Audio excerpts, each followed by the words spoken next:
Hi, everyone. Yeah. So, can you hear me? Yeah. Okay. So, hi. We are going to talk with you today about container escape. We will see how we can take process capability and use it to break out from containers.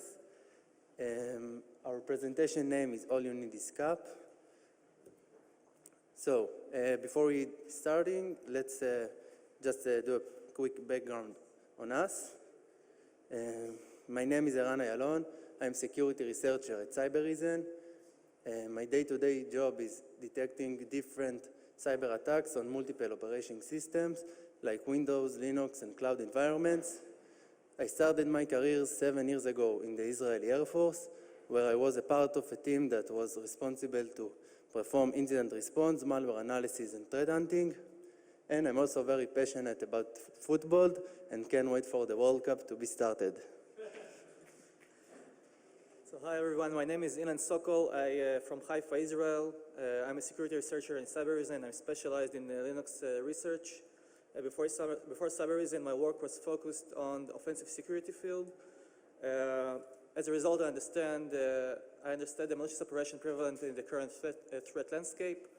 I'm passionate about reverse engineering and malware analysis, but also interested in other aspects of offensive security, such as vulnerability research. Cool. So before we dive into the details, let's do just a quick background. So cyber attacks is not just about endpoint anymore. Until a few years ago, most of the cyber attacks were mainly focused around the endpoint area. However, new technologies has changed the entire way that the industry works. New technologies like IoT devices, mobile phone, and cloud infrastructure has changed the entire way, like I said, the industry works, and as a result, it changed also the cyber attacks. Containers are now being used by almost every organization for its day-to-day operation. Therefore, containers have become a main target for hackers, and security experts must be familiar with this field. So let's talk about the container attack surface. The container attack surface is slightly different from the familiar endpoint attack surface. There are some attacks that are related to container that don't even took place inside the container. Those attacks can take place outside of the container, for example, on the host machine, and by using some management tools like kubectl or Docker, hackers can perform malicious activities like performing a secret theft attack, or execute direct commands into container, or discover other containers around the machine. On the other end, we have some attacks that took place inside the container. Those attacks may be caused by several reasons, like vulnerable Docker setup, or a misconfiguration, or taking advantage of Docker runtime exploit. And of course, we have the famous container escape. The container escape is considered as the holy grail of the container attack surface. It allows attackers to break out from container to the host machine, and by that, getting access to all the data that's located on the host. It's the perfect endgame for hackers, and it allows them also to move laterally into other containers as well. So to truly understand the concept of containers and the specific attack vectors, the first step is to recognize that containers are not virtual machines, but rather techniques of restricting processes on a machine using various isolation mechanisms. So what is the difference between them? The primary distinction in a virtual machine and a container is that a virtual machine has its own virtualized kernel, whereas a container utilizes the host kernel. The container runs the user mode portion of the operation system and can be tailored to contain just the needed services for your app using fewer system resources. In contrast to container, virtual machines run a complete operation system, including the kernel, thus requiring more system resources such as CPU, memory, and storage. Here we can see an illustration of how containers and virtual machines are utilized on the endpoint. So if any of you have seen the metrics, we hope you will appreciate the reference from the scene. There is no spoon, so there is no container. It is just another process running on your machine using various isolation mechanisms. So let me introduce some of those isolation mechanisms. So firstly, we have namespaces. Namespaces are one of the technologies on which containers are built. Namespaces are an abstraction layers that provide processes with their own view of the system and its resources.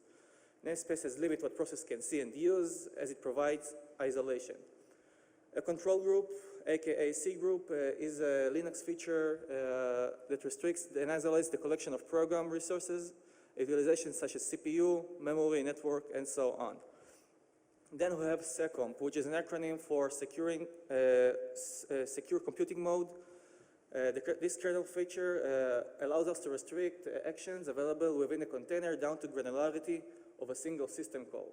And lastly, we have capabilities. So what are capabilities? Capabilities provide us the ability to give a specific set of privileges to a thread or process. They do so by breaking down the dichotomy between privileged and unprivileged that embodies all or nothing into a logical group of privileges. All privileged actions have been thought out and categorized into a set of approximately 40 capabilities. That means that process or thread can use a small set of action for only those are needed, lowering the danger of abuse to unexpected behaviors. In other words, the purpose of containers is to divide root privilege into distinct privileges. So capabilities can be applied to container processes. In this way, all processes part of the container will inherit its capabilities. So what happens when a capability is assigned to a container?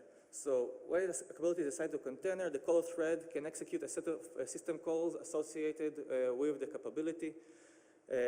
We can see an example of system calls that are directly connected to a capability. For example, init module or delete module, which are associated directly with the sys module capability. All group of capabilities combined together will provide us root privilege and make a complete set of permitted system call. Here we can see an example of how capabilities enable a breakdown of the dichotomy between privileged and unprivileged permissions. So where are those capabilities actually stored? When a process is created, it dynamically allocates the task structure. So this structure contains all the information that process need for its execution. We can see the stack, the pre-ID, the GID, and the pointer to the parent process. And lastly, we have the cred struct. So let's take a look at it. The cred struct holds all the permission and credential that a process needs for its execution. For example, we have UID, GID, SUID, and lastly, we have 5 sets of capabilities. So what are those 5 sets of capabilities? So we have inheritable, bounding, and ambient capabilities, but the most important for our talk is the effective capabilities. Effective capabilities are a set of capabilities that the kernel looks at when it tries to execute a program. Then we have the permitted capabilities, which is a superset. These capabilities can be easily become effective by running setcap commands. They become effective. So which capability should I use when I run a container? To determine which capability should I use to run a container, we need first to monitor which system calls our containerized app is using. Then we can look at the source code of the system call, and after the initialization, we will see a permission check.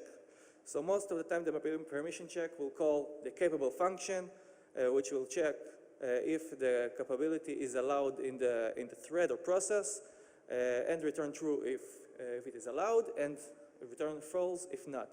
In this example, you can see that you can see the init module system call. After the initialization, we can see the main init module function that performs security checks.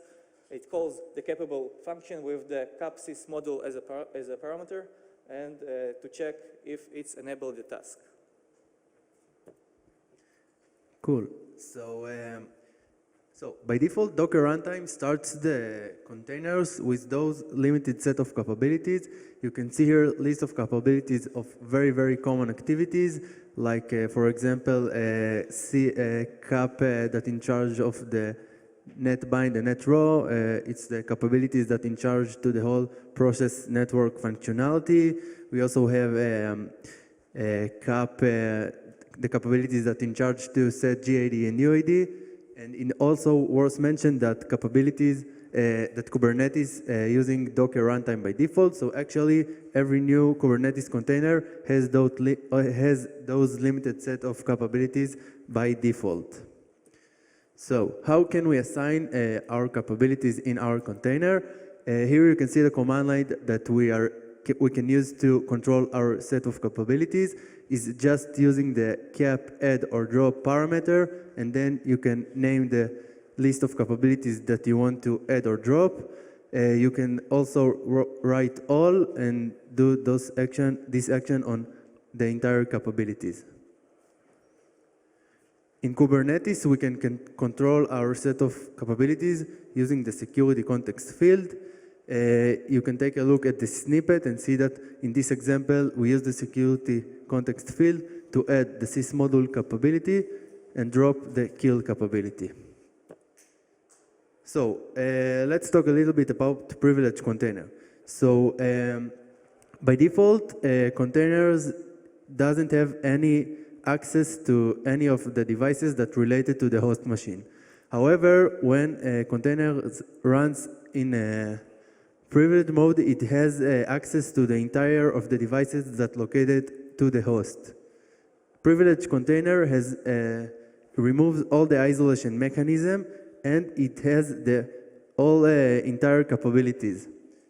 We can say that running a privileged container is equal to run an application with root privileges. Here you can see the command line that we are using to start a container in a privileged mode. In Kubernetes, we also use the security context field. You just need to use the privilege flag and set it to true, and you've got yourself a new Kubernetes privileged container. So how to discover those capabilities? We can easily discover the capabilities in the container by reading the status of the process ID1, which is most of the time the main process of the container. So we can see the different capabilities that we mentioned earlier, but the most important one for our talk is the cap EFF, which is the effective capability set. The capabilities are represented as bitmask, and each bit in the bitmask represents different capability. So here you can see part of the list of different capabilities and their description. This list is maintained in the capability header in the Linux source code. So how to decode these capabilities? The most popular tool to decode capabilities is capsh. It is not available by default in the operation system, but can easily be installed. If we are inside the container, we can install the capsh and run capsh print command, which will display us the effective capabilities in the container. But this is not a good practice because it's very noisy and can easily be detected, so we can copy the effective capability bitmask to the attacker machine and decode it using capdecode command. So now we are in the fun and interesting part of our talk, the use cases.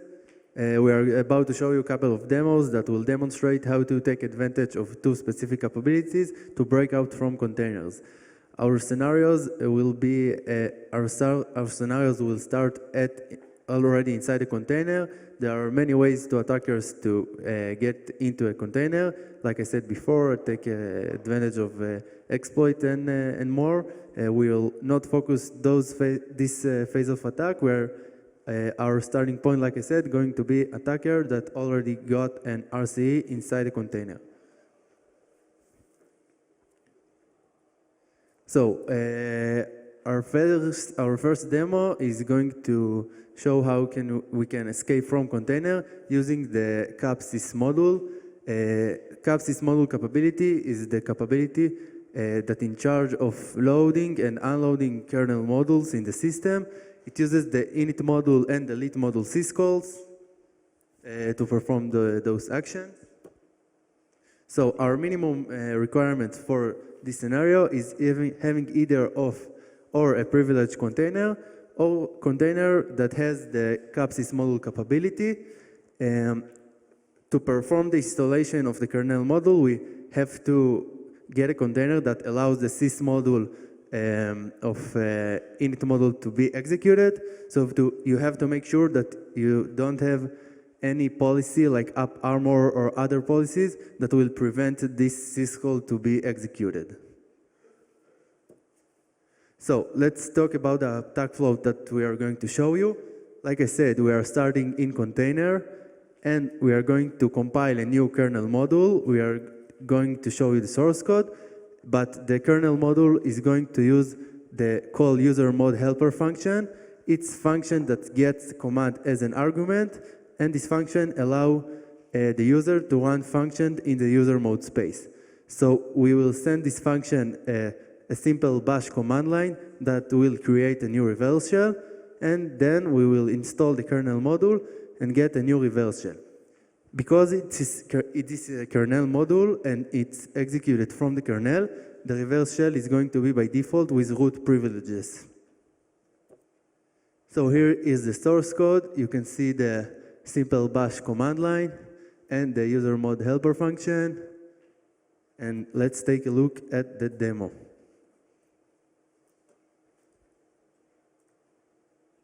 So the attacker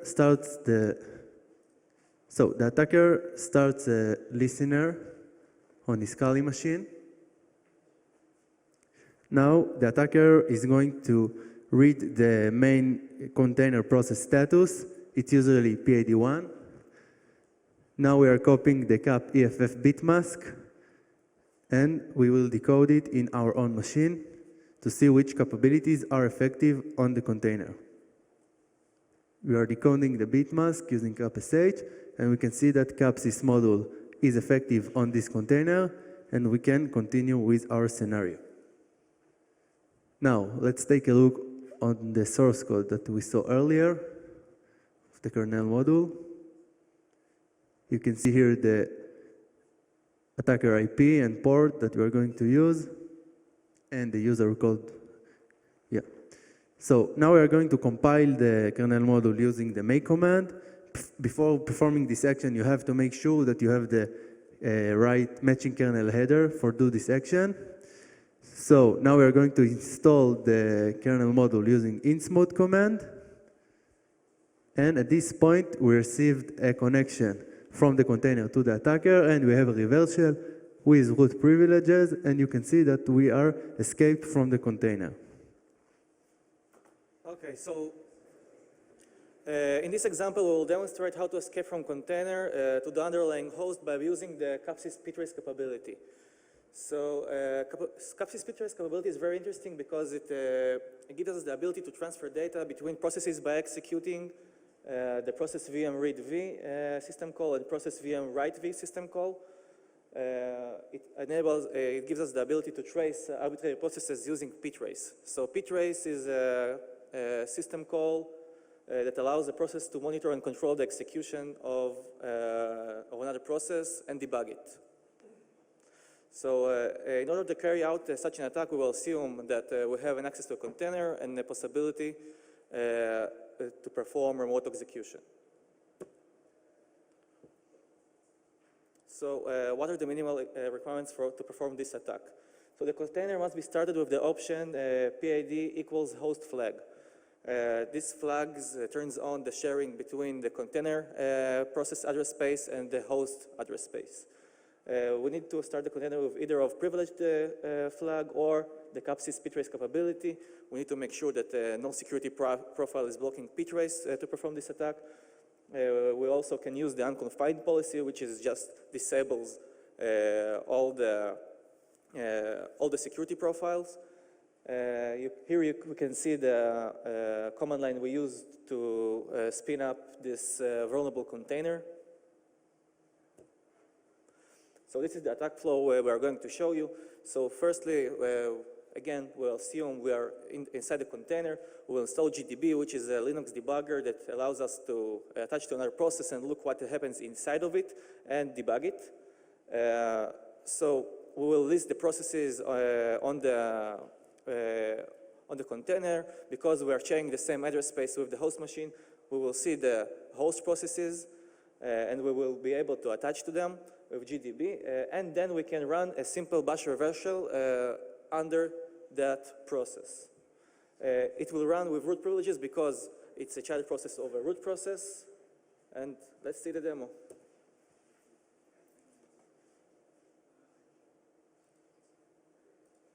So we'll start the listener on our attacker machine, and then we will list. We'll start the listener on our attacker machine, and then we will list the available capabilities inside the container by reading the process ID1 status, and then we will see the cap effective bit mask. So we will copy this bit mask and decode it using cap.sh. We can see the capsys ptrace is effective inside the container. We will list the available processes. We can see that gedit is running as root on the host machine. We will copy its PID, and we will attach GDB to that process. At this point, we can run whatever we want. We can inject a shellcode, or we can inject another shared library. But in our scenario, we will execute a simple bash reversal inside the process. So at this point, we should receive a reversal to our attacker machine with root privileges, and we successfully escaped to our host. Cool. So now we are probably asking yourself, how can we detect those cool and amazing attacks that we just saw you? So we will share with you just in a minute our ways to detect and mitigate those threats. During our research, we are collaborating with MITRE organization. We are shared with them our thoughts about escape to host technique and our ways to detect and mitigate those threats. They liked our input and made us an official contributors to the technique. So all the recommendation also can be found on the MITRE official website. So for detection, we have a few options to detect those threats. The first suggestion is try to detect every new deployment of image and pod in your environments, especially the ones who runs with root privileges. You can also try to detect, to monitor the execution of suspicious system calls inside a container, like in the example that we saw with ptrace and init module. Our last suggestion is track for malicious process activity. You can look for processes that runs inside a container, and maybe an indicator to hacker that try to escape to the host machine. So let's talk about mitigation. How can we mitigate from those attacks and minimize the risk to be affected? The most important suggestion that we have is when you are creating a new container, first drop all the capabilities from the container, and only after that add only the relevant capabilities that will match the purpose of the container. We also recommend to minimize as much as possible the use of privileged container, and also try to avoid the use of the cap sysadmin capability. Cap sysadmin capability is the strongest capability that we have. It includes itself many other capabilities, and having these capabilities almost equal to having a root privileges. You can also use policies like AppArmor that can block relevant capabilities of specific programs. Kubernetes has also policy that can prevent from capabilities to be applied to containers when they are being created. And we have also second filter that can block specific malicious syscalls for capabilities. So I want to focus a little bit on the second profile. Second profile is just a JSON structured security profile. It's based on BPF technology, which allows us to filter to filter kernel packets. So basically we can limit the amount of system calls available from the container process. We can just drop certain system calls or allow others. Can be considered as system call firewall. So undesired system calls will fail and be denied, but the container will keep running and the program will still be alive. The interesting part is the Docker runtime allows us to set secomp filter to a container, and all processes inside of the container will be affected. So how secomp profile looks like. As I mentioned earlier, they are JSON structured. So we can see 3 different actions. We have the allow action, which allows system calls, the errno, which denies system calls, and log, which logs the unpermitted system calls. We can see that in our example, the default action is errno. That means that every system call which is not whitelisted in our list will be denied and dropped and prevented. This is the list which is allowed. We can see the action allow. Default second profile in Docker blocks 44 system calls out of more than 300. So we guess many hackers can escape from a container using those capabilities. To apply a second profile to container, we can use the security option flag, and then we can add the path to our second profile JSON. So to wrap up this talk, capabilities control invocation of system calls. As we saw earlier, certain system calls are associated directly to certain capabilities. Some of those system calls can lead to container escape, such as init module or ptrace. We have to be aware of the capabilities that are assigned to our containers, and we should try to mitigate as much as possible the use of unnecessary capabilities and system calls. Thank you very much. Thank you. Hope you enjoyed our talk.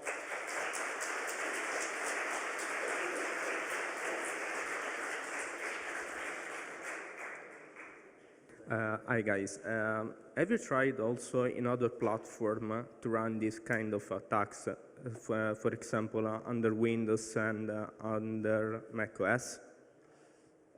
So basically, containers are utilizing Linux kernel. Even if we try to run containers on Windows machine, it used like some sort of virtual machine with a Linux kernel. Yes, okay. And another question about Parmor. Have you tried also to set up also Linux and learn something about the behavior behind that? I'm sorry, I couldn't hear your question. Linux. Have you tried also to enable Linux or disable Linux to understand other mechanism of control under containers process?